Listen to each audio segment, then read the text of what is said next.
to you. The start of a new term. It's underway in Scotland, getting underway everywhere else in the UK. Are you reassured by, well, first of all, that research, and also the optimistic noises from Gavin Williamson and others about this being a much more normal term? 0345 6060 973. When it comes to vaccines for 12 to 15-year-olds, for all 12 to 15-year-olds, do you want your child to have one? 0345 6060 973. The headlines now. Here's Tim Humphrey. A toddler is reported to be among 22 people who've died in downpours of flooding in the states caused by Storm Ida. Sexual abuse within religious organisations in England and Wales has been found to be widespread, with leaders accused of failing to protect children. The Foreign Secretary says he hasn't ruled out restarting evacuation flights from Afghanistan in the near future after engaging in talks with the Taliban. And the weather, after a fine end to the day for many, areas of cloud will return to large parts of the UK overnight, clearer in the west and a low of 8. LBC travel line, Dave. Golf is very slow on the M4 eastbound. Two lanes are closed because of an accident at junction 5 for Langley. There are queues on the M25 clockwise from junction 22 for St Albans to junction 24 for Potters Bar. That's after a car broke down earlier on.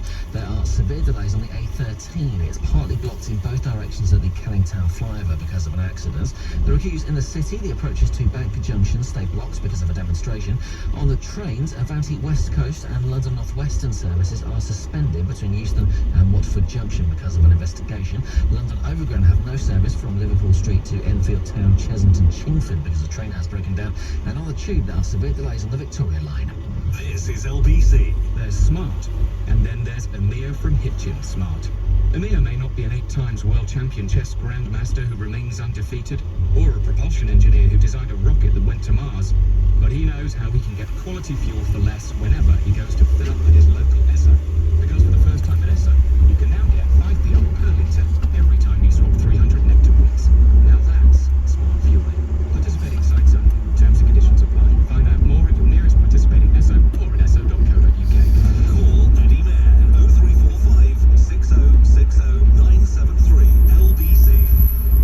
At Vodafone, our mission is connecting people, but the digital divide is growing in the UK. 44% of those offline are children, and this leads to inequality in education and employment opportunities. Together, Vodafone and LBC are working to put an end to digital exclusion, but we need your help.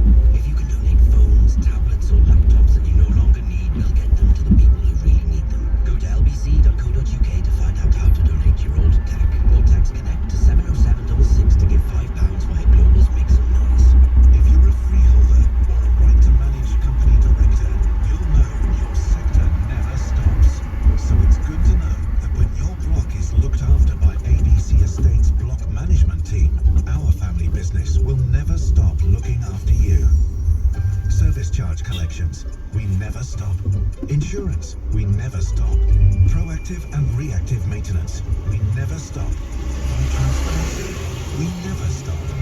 Non-stop block management services from Aldermartin, Baines and Cuthbert.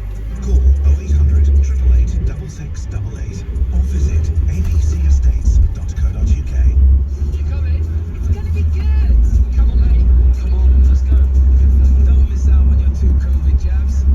Don't miss out on the good times. Over 2/3 of 18 to 30-year-olds have already had their first COVID jab. It's easy, and there's plenty of ways to get yours done quickly. Visit nhs.uk/COVID vaccination to book yours now, or to find your nearest walking centre. Go on then, don't miss out. Imagine if we could spot an issue with your van before it became an issue.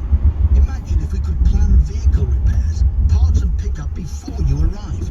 You'd be back in business sooner. And could you imagine if you could have all that right now? We did.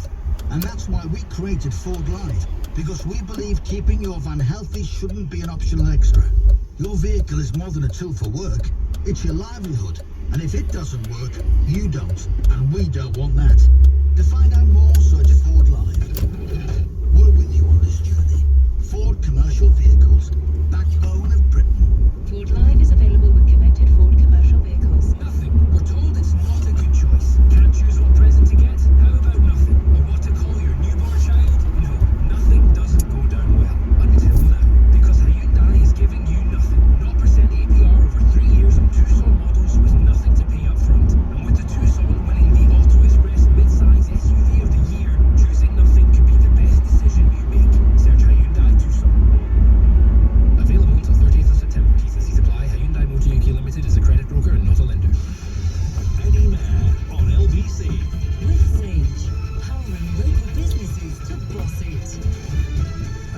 school term amid rising COVID cases, but with far fewer restrictions on school life. As a parent or a teacher, how does that strike you? 0345 6060 973. And also, would you like your child, if they're aged 12 to 15, to get a COVID jab? You can text 84850. Oh, by the way, I promised you news of ABBA. Now, they have announced their first album of new material and that concert show featuring digital versions of themselves, avatars. We'll also bring you some of the new music they've just unveiled in the next few minutes. But we'll stick to the important topic of vaccines. 16 and 17-year-olds are already being offered a COVID vaccine, as are 12 to 15-year-olds who are deemed to be at risk.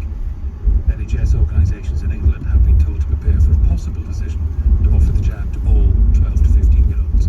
Callum Semple is Professor of Child Health and Outbreak Medicine at the University of Liverpool, who sits on stage but is speaking in a personal capacity. Are you by any chance an ABBA fan? I have to admit, it was one of my earliest albums. Yeah, Mamma Mia and Money. Money. Well, they're back, and if we get time at the end, we'll talk about that. But it's probably more important we discuss the concept of vaccines for 12 to 15-year-olds. The parents who want their kids to get these vaccines might be looking at other countries and saying, what's the delay here? Well, if you do look around the other countries, about half of the countries are in and half are out. And the reason is, it's a really difficult call to make. We know that children are at very low risk of severe disease and very low risk of long COVID. And when they have had long COVID, the problems they've had, while not trivial, are treatable. The risk of the vaccine is about 1 in a quarter of a million of a rather nasty condition called myocarditis, which is inflammation of the heart and the lining around the heart. So when vaccinating children, the first principle is to do no harm, and then to identify a very positive benefit to the children. And that's what the big struggle has been, is because the risks are low, and therefore the benefit is also low. So really the question then is, what's the wider benefit to society? So would vaccinating result in lower disruption to education, and could it have a greater public health benefit? Now, if that is the case, and there's a lot to suggest it is, you have to make very sure that the price you're paying for that isn't excessive side effects in the children, because the children are not the ones that are benefiting most directly. So I'm really just trying to give you an idea of the balance to the argument here. I have to say this is one committee that I'm not on, and I'm very glad that I'm not on, because I think this is a really difficult call to make. When the decision is made, parents will still have the final say, will they? This is really interesting. In UK law, if a child is able to understand the implications and the benefits of a treatment and is able to understand the side effects, they are described as being Gillick competent, and children who are Gillick competent can agree to a medical therapy without parental consent. So a parent could actually refuse, but a competent 14 or 15-year-old could say, I want it. And in law, they're allowed to have it. So children are allowed to trump the parents in that sort of situation. Strangely enough, if the child refuses, but the parent says they should have it, the parent actually trumps the child. But children can give consent. Do you have a view, Professor, on this new school term? Much more relaxed in terms of restrictions and measures to try to prevent COVID, and hopefully much less disruption to the school year? I have some views. I think it's unfortunate that we haven't seen lots of improvements in ventilation in school. I think the summer holidays could have been an opportunity to spend some money improving ventilation, unblocking top opening windows that have been painted shut, getting the carbon dioxide monitors into schools and training the staff on how to use them. I think there's been a missed opportunity there. The use of lateral flow testing twice weekly has been well adopted and will be a very strong mitigation. And if we can get the message home that sick kids should be kept at home, you shouldn't be sending your kids in if they're sick, that would be good too. So this will all be about living with the virus and moving on. But schools will be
really kind of high level of cases and staff shortages before we even go back. What's the alternative? I think we need to maintain masks and social distancing, and I think we need to jab 12 to 15-year-olds. Have you spoken to your 15-year-old, your nearly 15, your 14-year-old about that? Yeah, he's really keen to have it. You know, if you look at, I mean, lots of scientists have argued that if you look at the risks of COVID and the damage to organs, and then you look at that report that came out that I read in The Guardian, you know, that one in 7 children are getting long COVID. You know, and then you think about the disruption to their lives, and then you think about how it's passed on and transmitted to the elderly population as well, their parents and grandparents. I just think the weight of, you know, information should be very heavily in favour of vaccinating, and they should get on with it. France has done half of that age group. But you heard from Professor Semple how finely balanced the arguments are. Yeah. Yeah, I do. But I think also we've been, you know, there's also a case for missing the boat. And I think we could look back and say, actually, it's only, because if we're going to do it anyway, which I suspect we will, let's get on with it now. Unless there is something with the vaccine supply that we don't know about, and they're saving that for boosters. I was really pleased that they were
and your enthusiasm. We appreciate it. Music journalist Will Lavin, and here is a clip again from I Still Have Faith in You.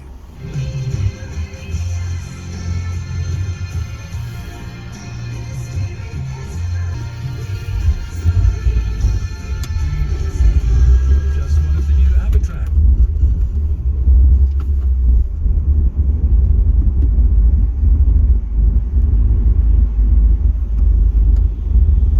If you're a parent or teacher, it's 0345 6060 973.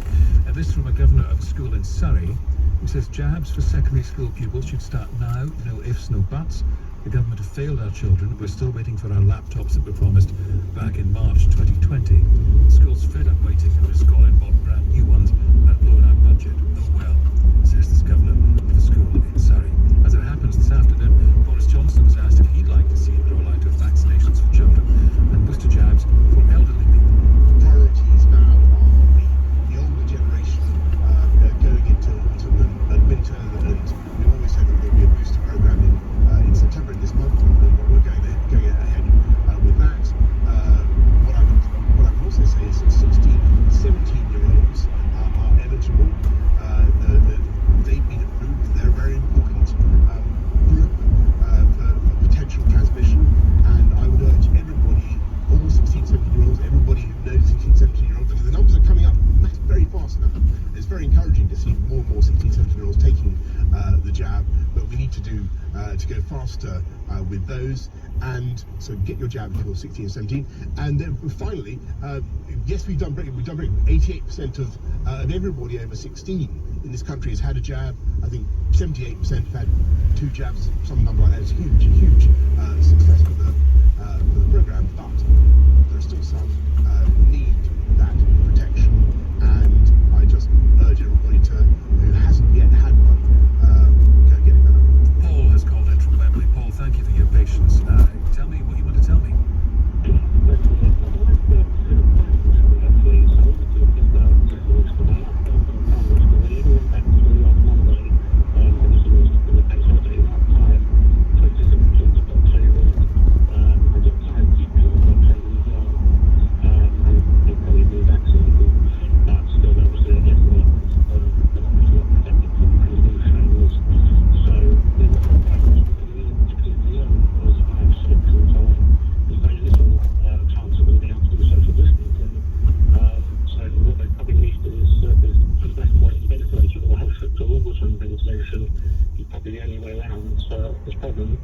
What's the ventilation like at your wife's school? She says some of the classes are very good and the classes are non-existent. So unless there's been new laws brought in or even tell the officers coming in to check the ventilation, it's probably not going to improve very much. I wonder what's happening to the education with so many teachers off. Yes, well, the head actually came in today and spoke to the teachers and said they actually think that maybe they might have to close the school.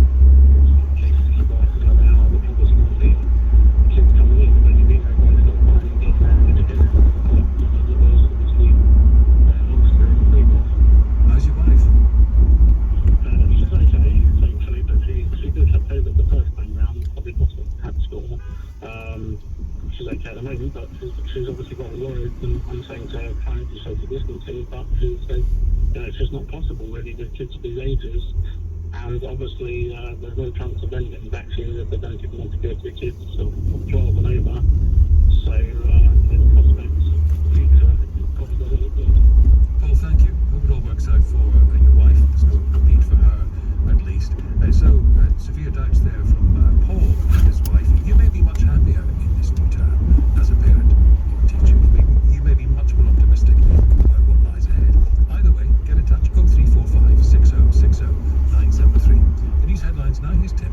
Child sexual abuse has been found to be widespread among many UK religions, with a major report accusing them of blatant hypocrisy. Joe Biden says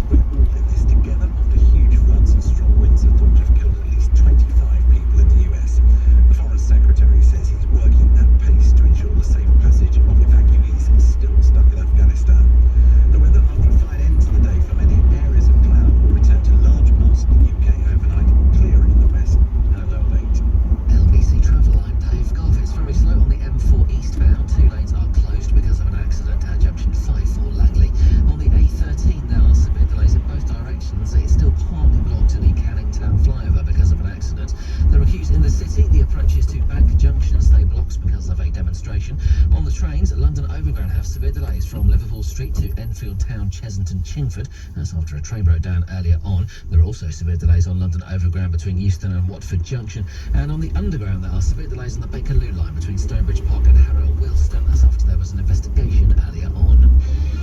Coming up at 7 on LBC.